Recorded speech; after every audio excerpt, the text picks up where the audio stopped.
সারা দেশে চলছে টাইফয়েড টিকাদান কর্মসূচি।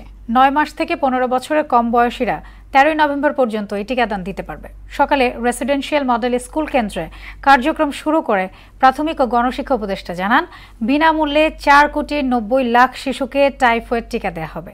বলেন, শিশুর মৃত্যুহার কমাতেই এমন উদ্যোগ। বিস্তারিত সুরাইয়া মুন্নির রিপোর্টে।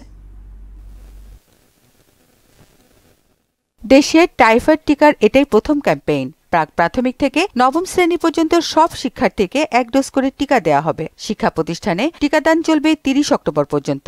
এর বাইরেও 9 মাস থেকে 15 বছরের কম বয়সীদের বাড়ি বাড়ি গিয়ে টিকা দেওয়া হবে।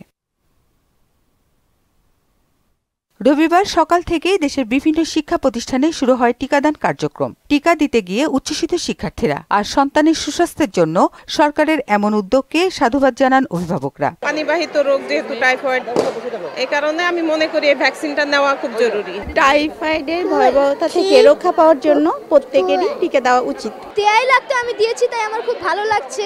আমি একদম সুস্থ থাকবো, এর জন্য খুশি লাগছে। টাইফয়েড থেকে বাঁচার জন্য টিকা দেওয়া অবশ্যই উচিত। রাজধানী রেসিডেন্সিয়াল মডেল স্কুলে টাইফয়েডের টিকাদান কর্মসূচিতে উপস্থিত ছিলেন প্রাথমিক ও গণশিক্ষা উপদেষ্টা বিধানচন্দ্র রায় পোদ্দার। তিনি বলেন, শিশুর মৃত্যুর হার কমাতে এমন পদক্ষেপ নেওয়া হয়েছে। টাইফয়েডের চিকিৎসা অনেক খরচ বহুল এবং তাছাড়া যেটা হচ্ছে যে রেজিস্ট্যান্স ডেভেলপ করছে। অনেক অ্যান্টিবায়োটিকে টাইফয়েডে কাজ হয় না, ফলে টাইফয়েডে আমাদের অল্প বয়স্ক বাচ্চারা অনেকে মারা যায় প্রতি বছর আমাদের দেশে। আমরা যদি টিকা নিই তাহলে আমরা আশা করি এর থেকে আমরা মুক্তি পাবো। এ সময় স্বাস্থ্য অধিদপ্তর এবং ডিএনসিসির শীর্ষ কর্মকর্তারা জানান, পথ শিশুদের এই টিকার আওতায় আনা হবে। আমরা সবাই মিলে দায়িত্বশীলতা, সচেতনতার মাধ্যমে নিশ্চিত করি যেন প্রতিটি শিক্ষার্থী এই টিকা গ্রহণ করে। আমাদের ভবিষ্যৎ প্রজন্ম নিশ্চিন্তে এই টিকা নেবে এবং তাদের ভবিষ্যৎ যে অগ্রযাত্রা সেটা টাইফয়েড বিহীন সহ অন্যান্য রোগবিহীন হবে।